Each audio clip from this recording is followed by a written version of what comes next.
Terima kasih Tuan Yang Di-Pertua. Terima kasih saya kepada semua ahli-ahli yang berhormat. Setakat ni saya senaraikan lebih kurang 19 ahli yang berhormat, campur rantau panjang yang ke-20 nak ucapkan tahniah pada orang rantau panjang. Sebenarnya daripada 222 ahli parlimen belah-belah dua belah pihak, lebih kurang 10% dekat 20 orang nak membahas tentang pinaan pada Akta Suaka. Jadi saya ucapkan tahniah dan terima kasih kepada semua ahli-ahli yang berhormat kerana menunjukkan minat yang begitu progresif dan proaktif untuk membantu kerajaan perpaduan untuk mewujudkan tahap hak asasi yang lebih baik bagi negara kita. Jadi saya ucapkan ikhlas daripada bahagian undang-undang mengucapkan terima kasih. Tuan Yang Di-Pertua, saya nak menyebut pada Yang Berhormat Bangi, Kuantan, Petaling Jaya, Besut, Kuala Selangor, Tumpat, Jelutong, Jelun, Segamat, Bagan Serai, Rasah, Pasir Mas, Bentong, Kapar, Ampang, Masjid Tanah, Kelang Seputih, Bayan Baru, kemudian Petaling Jaya. Saya telah mendengar dan meliti isu, pandangan, cadangan yang dibangkitkan oleh Yang Berhormat.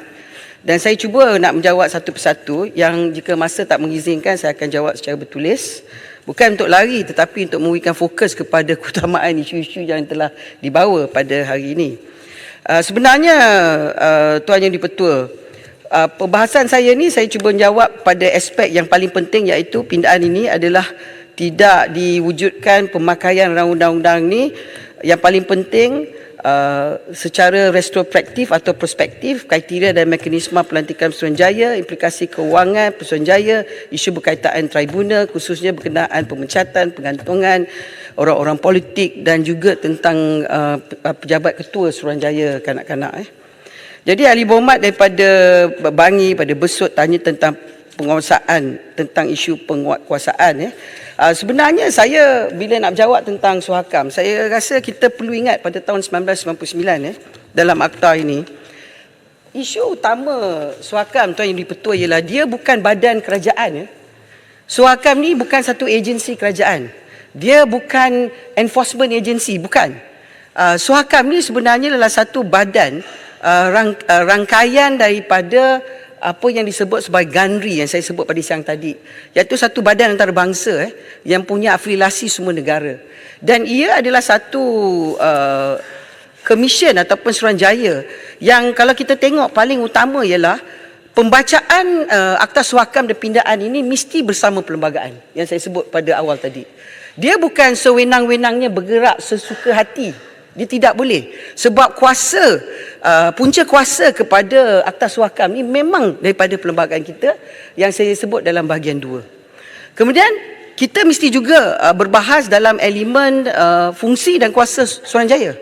Maknanya Tuan Yang Di-Pertua, bahawa fungsi dan kuasa Suruhanjaya bahawa Seksyen 41 A, B, C, D, Seksyen 2 A, B, C, D, E, F, kemudiannya dengan tambahan pada hari ini kepada EA itu, ialah sebenarnya peranan utama Suhakam. Maknanya dia mesti bergerak di dalam lingkaran ini. Okey, bila kita tengok tentang dengan izin Parliamentary Select Committee dalam Human Rights, yang mana ada sebahagian pada kita adalah parlimen yang terlibat, ia boleh membantu Suhakam. Dan juga NGO dalam negara kita dan juga luar negara kita membantu Suhakam. Sebab utama sekali kalau kita tengok dalam Seksyen 41 ni, sebagai mukadimah saya, ialah memupuk kesedaran, menyediakan pendidikan, menasihati, membantu kerajaan, merumuskan perundangan, penyertaan. Tapi dia juga boleh siasat. Tapi siasatan dia tidak bermakna dia boleh bertindak. Jadi dia macam menjadi dengan izin, Tuan Yang Di-Pertua, disebut sebagai tunnel di mana dia menerima dan dia memantau.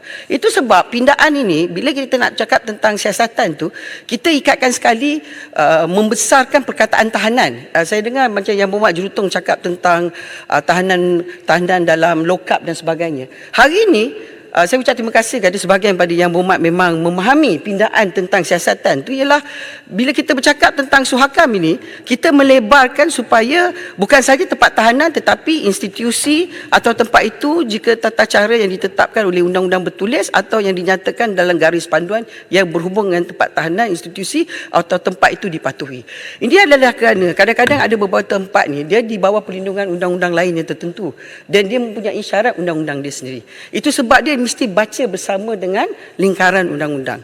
Jadi tentang perkataan yang ditanya berkenaan kan adakah undang-undang ini akan dikuatkuasa secara perspektif selepas diluluskan, semakan juga akan dibuat pada latar belakang ahli Suruhanjaya yang sedia ada. Bahagian undang-undang jabatan Perdana Menteri selaku sekretariat akan mengangkat perkara ini untuk perhatian dan pertimbangan jawatankuasa pemilih di bawah Seksyen 11A Akta Suhakam. Sebenarnya kalau kita tengok pada Seksyen 52, anggota Suruhanjaya hendaklah dilantik.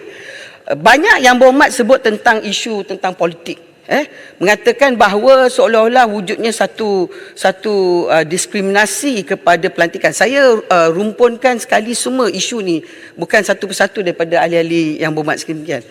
Saya percaya mungkin kita lupa bahawa bila Akta Suhakam ni dibawa ke Parlimen pada tahun 1999, kita lupa nak baca kepada bab yang saya sebut ni, bahawa seksyen yang disebut dalam seksyen izinkan saya tentang apa yang disebut sebagai jawatankuasa yang hendak dirujuk berhubung dengan pelantikan 11A. Bagi maksud yang hendak dilantik, dirujuk jawatankuasa, pelantikan Suhakam ni ada satu jawatankuasa yang diketuai oleh Ketua Setiausaha Negara menjadi pengurusi Putrajaya Suruhanjaya dan 3 orang anggota lain daripada masyarakat madani yang mempunyai pengetahuan atau pengalaman praktikal dalam perkara hak asasi manusia yang dilantik oleh Perdana Menteri. Jadi anggota jawatan ni, sebelum itu Tuan Yang Di-Pertua, segala permohonan untuk menjadi ahli Suruhanjaya ni akan dipamerkan dalam website. Jadi syarat-syarat itu akan diletak. Jadi dengan pindaan ni akan ditambahkan beberapa peraturan lah. Tapi ini sebenarnya dia tidak macam kata orang memilih orang tertentu, tidak. You have to apply dengan izin. Ini adalah borang dia. Dan kemudian jawatankuasa ini akan memanggil daripada senarai nama yang membuat permohonan. Dan bila dia cakap tentang politik, seksyen ni dah wujud daripada tahun 1999 bila Akta ni wujudkan, yang kuat kuasa pada tahun 2000, iaitu bahawa seksyen 11A Fasal 4, saya baca orang yang berikut tidak boleh dilantik sebagai anggota jawatankuasa di bawah perenggan 1 bracket C, iaitu dalam dia punya jawatankuasa yang untuk memilih pelantikan jawatankuasa. Mana-mana orang yang terlibat secara aktif dalam politik dan berdaftar dengan mana-mana parti politik. Dan B, mana-mana orang yang sedang atau pernah menjadi pegawai penguatkuasa. Maknanya dalam selection committee itu memang diwujudkan daripada tahun 1999. Kita mempunyai syarat yang orang yang terlibat secara aktif dalam politik dan berdaftar dalam mana-mana parti politik di dalam Akta Suhakam daripada tahun 1999. Jadi apa yang kita buat pada hari ini, yang mana yang berhormat semua menimbulkan seolah-olahnya macam adanya seolah-olah satu standard kepada orang-orang politik, bila kita masukkan kemasukan yang disebut tadi itu adalah bersama dengan Akta Ibu yang wujud di bawah Seksyen 11A yang saya bacakan tadi, yang mengatakan tentang definisi yang disebut dalam kategori orang politik. Jadi kalau kita baca tentang pindaan yang kita nak tambah ini ialah bukan sahaja jawatankuasa yang nak melantik tu tak boleh ada orang politik yang aktif, yang dilantik pun tak boleh orang politik yang aktif. Nah, kenapa benda ni diperlukan adalah kerana bila kita mendapat akreditasi A dalam GANRI, iaitu Global Alliance National Human Rights Institution, salah satu daripada kehendak yang memberikan kita dalam grade A daripada beberapa negara, saya nak sebut pada yang berhormat sekalian, setakat ini 120 ahli, 88 daripada negara tersebut diakreditasikan dalam status A, 32 dalam status B. Malaysia dalam kategori A. Bermakna kerana kita mengikut syarat-syarat yang ditentukan, memberikan Malaysia pada tahap hak asasi di mata dunia. Itu sebabnya pindaan yang kita buat ini supaya ia adalah sesuatu yang konsisten dengan izin. Dan kalau nak bercakap tentang wujudnya seolah-olah macam yang disebut sebagai agak macam bukan mendiskriminasi, macam seolah-olah memberikan highlight pada orang politik. Saya ada dengar beberapa yang berhormat ada sebut tentang beberapa Suruhanjaya pun ada syarat-syarat sedemikian. Contohnya yang disebut dalam apa saya sebut saya baca tentang beberapa Suruhanjaya, kadang dia letak orang-orang politik tu yang disebutkan sebagai apa yang disebut sebagai Dewan Rakyat ataupun Dewan Negara. Tapi kalau kita tengok di dalam syarat yang kita letakkan ini ialah perkataannya adalah beberapa perkataan yang mengikat dalam bahasa undang-undang Tuan Yang Di-Pertua ialah konjunktif. Maknanya dia mesti baca berdua, dia tidak boleh baca bersatu. Izinkan saya baca proses periklanan, pindaan 11A jawatankuasa. Sememangnya kerajaan tidak berhasrat untuk memberikan tafsiran khusus kepada perkataan aktif dalam politik supaya ia meliputi apa-apa hal keadaan yang boleh ditakrir sebagai keterlibatan yang aktif dalam politik mengikut keadaan semasa.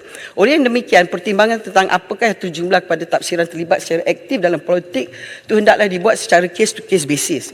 Contohnya, sekiranya seorang itu telah memegang jawatan dalam parti atau bertanding atas nama sesuatu parti politik, bolehlah dikatakan terjumlah sebagai aktif dalam politik.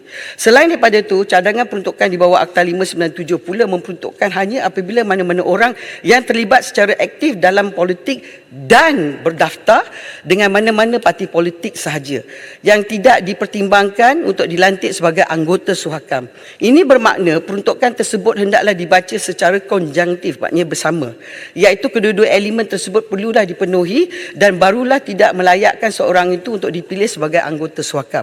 Jadi jawapan saya, dalam jawatankuasa untuk memilih pun ada syarat ini, dan yang akan dilantik lepas pindaan ini pun mempunyai syarat yang sama. Maknanya ini bukan syarat yang baru, ia telah wujud daripada tahun 1999 di dalam Akta Suhakam kita.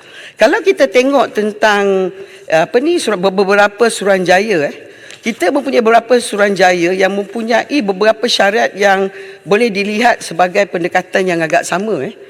Yang Berhormat tadi ada sebut tentang lembaga tata tertib peguam bilik dan peguam cara.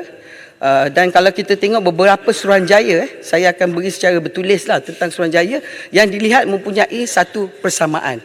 Jadi berkenaan yang seolah-olah ini sesuatu yang baru, jawapannya tidak, sudah wujud pada tahun 1999. Jadi kita hanya expand pemakaian seksyen ini daripada pelantikan daripada Suruhanjaya di segi jawatankuasa kepada pelantikan Suruhanjaya, ahli Suruhanjaya tersebut. Menteri, cuba bangun untuk menyokong Menteri. Untuk makluman Menteri juga, kalau kita merupakan seorang ahli politik yang aktif dalam politik, tidak juga boleh menjawat apa-apa jawatan dalam jawatankuasa peguam dan juga majlis peguam. Memang ia merupakan satu syarat. Jadi bukanlah sesuatu yang baru diletakkan dalam akta ini. Untuk makluman Tuan Pengerusi dan juga kepada Timbalan Speaker dan Menteri. Terima kasih. Menteri, sikit je. Maksud aktif ni setakat mana? Ada ditentukan tak mana tahap aktif tu? Di peringkat persekutuan ke, di peringkat negeri ke, atau di peringkat kampung ke macam mana? Itu yang... Terima kasih Yang Berhormat Jurutong. Terima kasih Yang Berhormat Besut. Itulah jawapan saya tadi. Maknanya dia akan memohon dan dia kena membukti bahawa dia adalah syarat dia dua, dia beraktif dan berdaftar. Maknanya kalau katakan dia ahli bersatu tetapi dia tidak aktif, tertakluk pada jawatankuasa itu untuk menentukan. Maknanya dia bukan, maknanya generally mengatakan tak boleh. Dia membawa kepada kategori tertentu, terpulang pada jawatankuasa yang dipengerusikan oleh Ketua Setiausaha Negara. Itu sebabnya yang saya tunjuk borang tadi. Borang tadi ni ialah public domain. Bila yang mana Yang Berhormat sebut tentang kategori wanita, orang kurang upaya, ada lelaki, pada kategori tertentu tu dia memohonlah dulu. Ini adalah tahap yang pertama. Jadi Yang Berhormat daripada Bentong sebut tentang orang asal sama juga. Kita tidak boleh nak senaraikan pelbagai jenis sebab ada yang Berhormat menyebut apakah definisi orang kurang upaya. Adakah orang kurang upaya tu keupayaan macam level yang mana? Kadang-kadang Yang Berhormat nampak macam upaya tapi akal tak upaya. Betul tak? Ini masalah mental health. Tapi dalam senarai ini dia tak ada mental health lah. Mungkin jawatankuasa yang dipengerusikan KSN tu dia akan memantau dan menilai. Betul juga Yang Berhormat kata kemungkinan ada yang menjadi ahli parti politik yang berdaftar tapi dia tak aktif. Aktif tu mungkin masih memegang jawatan. Saya rasa sebenarnya nak memberikan supaya tidak ada kemusykilan bagi semua Yang Berhormat ialah sebenarnya bila kita bersebut tentang tahap kategori antarabangsa GARI ni ialah dia tidak mahu yang disebut sebagai adanya secara langsung satu gambaran dengan izin influencing factor dengan kerajaan. Maknanya Yang Berhormat yang sebut tentang tadi dalam mukadimah saya tadi pun Yang Berhormat disebut, Yang baru sebut tentang business human rights sebagai contoh. Kita akan dalam proses menilai pada perkara ini adalah kerana kita tidak mahu ada tekanan seolah-olah bila syarikat gergasi yang mempunyai kepentingan pada negara tidak boleh dipersoal kononnya. Sebab tiba-tiba kemusykilan, sebab ahli suhakam tu ada orang yang mempunyai kepentingan. Sebenarnya perkara ni agak fluid dengan izin. Jadi saya nak bagi contoh yang ketiga, Yang Berhormat Timbalan Speaker dan juga Speaker. Di dalam kita punya peraturan, Speaker, Timbalan Speaker, dia pegang jawatan ni, dia tak boleh ada penyagaan. Maknanya Timbalan Speaker ni dia tak macam kita yang ahli politik. Kita yang kerajaan tak apalah yang jadi menteri, tapi yang ahli parlimen yang lain, kerajaan ke pembangkang boleh terlibat dalam perniagaan. Yang Berhormat Timbalan Speaker tak boleh. Yang Berhormat Speaker tak boleh. Masa saya duduk situ pun saya macam tu, semua tak boleh. Ada syarikat guaman pun kena tutup. Sebab persepsinya akan ada keputusan yang menggambarkan biasness dengan izin. Maknanya yang mana Yang Berhormat Julitong cakap tu betul. Adakah tidak pernah kita mengalami situasi yang orang dikategorikan dalam kategori tertentu akan mempunyai biasness? Memang ada undang-undang tersebut. Ini bukan perkara yang baru. Jadi tidak adalah seolah-olah hak asasi orang politik ditarik dalam Akta Suhakam. Tak ada langsung. Tertakluk kepada jawatan kuasa juga untuk menilai semula. Tetapi bila kita letakkan dalam drafting dengan izin, wanita sekurang-kurangnya 30%. Yang Berhormat sahabat saya, dia tak ada di sini dia menyebut, Masjid Tanah menyebut tentang meletakkan sekurang-kurangnya. Jadi maknanya 30% tu perlu menjadi ukuran di dalam kategori dia. 30% ke atas lah, dia tak boleh ke bawah. Sama dengan sekurang-kurangnya orang kurang upaya, sekurang-kurangnya satu orang, tapi boleh ada lebih orang kurang upaya. Jadi tak ada masalah. Itu kita letakkan. Dulu kita tak letak, terpulang kepada jawatankuasa pemilih yang dipengisikan oleh KSN untuk menilai individu yang mana. Tapi Yang Berhormat semua sebut tadi tu saya terdengar dan saya pun menerima bahawa kadang-kadang saya pun tengok memang betul. Kadang-kadang yang menjadi anggota suhakam semuanya yang berpencen, yang bukannya berumur Yang Berhormat Timbalan Speaker, bukannya itu. Maksud saya, takkanlah orang muda tak boleh bercakap tentang isu hak asasi, betul tak? Dan kita patut didik daripada muda. Tapi saya tak bolehlah letak senarai umur macam ni. Nanti letak 18, 21 pula marah. Letak 21, 31 pula marah. Contohnya macam Akta Belia, dah berapa tahun kita dah buat nak kuat kuasa, ada negeri yang tak setuju. Contohnya. Jadi itu sebabnya Tuan Yang di-Pertua, isu definasi itu ialah guiding principle kepada jawatankuasa yang nak meletak. Jadi dalam pembentukan drafting, lebih elok diadakan daripada silent on it dengan izin. Silakan Yang Berhormat. Ya, Pak Menteri. Saya juga bersetuju dengan pandangan Pak Menteri. Kerana kalau kita meletakkan seseorang yang mempunyai sangkut paut dengan politik, walaupun dapatan oleh Suruhanjaya itu adalah dapatan yang betul, tepat, berkecuali, ia boleh dipersoalkan oleh pihak-pihak daripada parti politik yang lain. Semata-mata kerana ahli Pesuruhjaya adalah seorang ahli politik daripada parti politik yang lain. Kecualilah mereka boleh berkecuali seperti Timbalan Speaker yang selalu berkecuali. Memang mustahil lah. Kalau ada ciri-ciri kualiti macam Timbalan Speaker, itu lain lah. Tapi alasannya adalah kalau mereka mempunyai apa-apa kaitan dengan politik, keputusan Suruhanjaya itu akan dipersoalkan oleh parti politik lawan. Saya setuju dengan Menteri dalam hal ini. Terima kasih. Yang Berhormat Menteri, can we conclude bermaksud kata putus tu adalah jawatankuasa pemilihan KSN sajalah? Tadi dia KSN campur dengan beberapa jawatankuasa. That's final say lah. Itulah final say dia, dengan izin. Terima kasih. Tapi dia tak boleh langgar lah. Dia kena dalam lingkaran yang dibenarkan. Jadi saya jawab. Jadi kepada kepala isu, antaranya ialah pejabat ketua Suruhanjaya Kanak-Kanak. Yang Berhormat, beberapa Yang Berhormat telah timbul. Saya tak nak sebut nama. Saya mendengar dan memahami, dan ada yang mencadangkan perlunya satu badan yang betul-betul bebas dengan aktanya tersendiri. Terutama sekali semalam dalam program yang mana Yang Berhormat Menteri dengan Yang Amat berbahagia isteri pada Perdana Menteri menghadiri program Yayasan Cokit. Kita tahu dalam kanak-kanak di Malaysia 93 juta orang. Jawatankuasa dalam suhakam ni nak letak 3 pun, satu yang ketua Suruhanjaya, 2 yang ditambah, 3 pun full time, 3 out of 20 dengan izin pun memang tak mencukupi. Tetapi sebenarnya peranan dia sebagai ketua Pesuruhanjaya kat Kanak tu bukan sebagai policing. Dia bukan enforcement agency. Dia bukan nak mengintai tengok betul ke tak betul pada kanak-kanak. Tidak. Sebab apa yang saya sebut tadi, fungsi dia ialah fungsi di bawah Seksyen 4. Iaitu lebih bagi mendidik, memantau undang-undang, memberi maklumat. Itu sebab sekarang setakat ini, wakil daripada Pejabat Suruhanjaya ni, dia ada di Sabah dan di Sarawak juga untuk membantu isu-isu yang disebut tadi tentang stateless. Sebab selalunya bila cakap tentang isu hak asasi, selalunya tanggapan dunia, the first offender dengan izin, agensi yang selalu melanggar isu hak asasi ialah enforcement agency. Betul tak? That is the presumption dengan izin. Orang menganggap cakap hak asasi, enforcement agency. Saya buat dalam mukadimah saya tadi bahawa Yang Berhormat Bayan Baru cakap betul. Sekarang ni syarikat swasta dah langgar isu hak asasi. Contohnya, pekerja asing dibawa turun ke negara kita, beli kebenaran daripada negara mereka. Di kawasan Parlimen Pengerang saya, 2,300 orang, tak tahu daripada mana, daripada Bangladesh.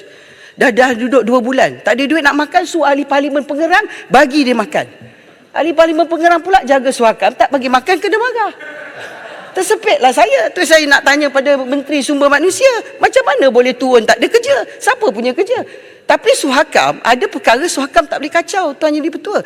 Tetapi Suhakam boleh highlight isu ini dan bekerjasama dengan Select Committee Human Rights, Yang Berhormat sahabat-sahabat kita yang ada dalam Select Committee. Dan mana Yang Berhormat tadi ada sebut, saya rasa Pak Mas ke tanya tentang perbahasan. Saya nak ingatkan di bawah seksyen ini, dalam Seksyen Akta Suhakam daripada awal, kita ada bawa laporan tahunan Seksyen 21, Suruhanjaya hendaklah tidak terkemudian daripada mesyuarat pertama Parlimen bagi tahun berikut mengemukakan satu laporan tahunan kepada Parlimen mengenai segala aktiviti di sepanjang tahun yang dimaksudkan. Memang ada atas meja. Berbezanya Kerajaan Perpaduan Madani dengan kerajaan lain, kita membahaskan laporan Suhakam. Menteri. Kita membahaskan, bezanya nak letak atas meja ialah letak tu orang tengok je.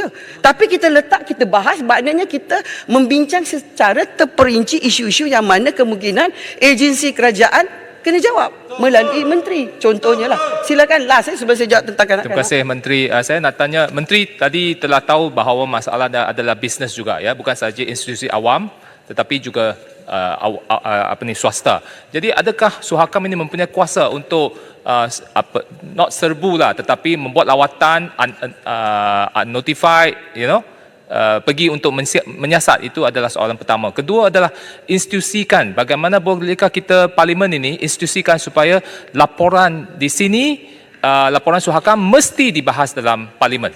Terima kasih. Ya, Yang Berhormat tu yang saya kata, saya bacakan tadi, dia memang kena letak atas meja. Memang dia tak ada kata mesti dibahaskan. Itu sebabnya Yang Berhormat dalam isu ni ialah tanggungjawab kita sebagai ahli Parlimen. Kita boleh buat dalam usul. Kita boleh buat macam-macam. Macam kita buat Akta Lompat Parti, Yang Berhormat, kita buat Private Members Bill. Kita sebagai ahli Parlimen, kita tak payah tunggu kerajaan buat. Kita sendiri boleh bercakap sebagai ahli Parlimen. Ini tanggungjawab kita kepada mereka yang mengundi kita. Keduanya, berkenaan dengan National Human Rights, memang kita tengah berbincang tentang perkara ni, iaitu yang disebut sebagai pelan tindakan kebangsaan mengenai penjagaan dan hak asasi manusia. Memang betul. Sebab hari ini, macam yang berlaku dalam alam sekitar, bila disebut tentang carbon currency, negara-negara luar menilai kejayaan sebuah negara di segi alam sekitar berkenaan dengan carbon currency yang hari ini kita ada di COP2 di Dubai tu, berbincang tentang alam sekitar. Jadi dalam isu hak asasi, daripada biasa hak asasi enforcement agency, dia pusing kepada perniagaan. Sebab tentang menidakkan dan menitik rakyat asing datang ke negara kita akan memalukan kita. Datang beramai-ramai tak tahu nak buat macam mana. Itu sebabnya Menteri Dalam Negeri ni tengah pening kepala dalam isu foundling kanak-kanak. Sebab kita tak nak situasi bahawa mereka datang ke negara kita dan mereka melahirkan, dan bukan dosa anak itu tak dilahirkan di Malaysia. Jadi inilah perkaranya yang perlu kita selesaikan. Bukan sahaja perkara kanak-kanak, isu subsidi. Berapa juta? 3.5 juta ke 30 juta? 2 juta mereka yang berdaftar memakai dan menggunakan harga subsidi yang sepatutnya kan dipakai oleh rakyat Malaysia. Jadi itu sebabnya isu pekerja melalui Business Human Rights ini satu isu yang baru yang akan kita insya-Allah perbahaskan pada tahun depan. Akhir sekali tentang kanak-kanak ni, saya ucap terima kasih.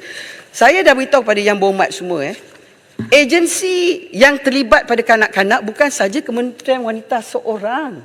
Kementerian Wanita, Jabatan Kanak-kanak tu dengan bajet yang dipohon tu membantu dalam isu kebajikan dan isu keluarga. Tetapi sebenarnya jabatan dengan prosedur dasar yang berkaitan dengan kanak-kanak di Malaysia.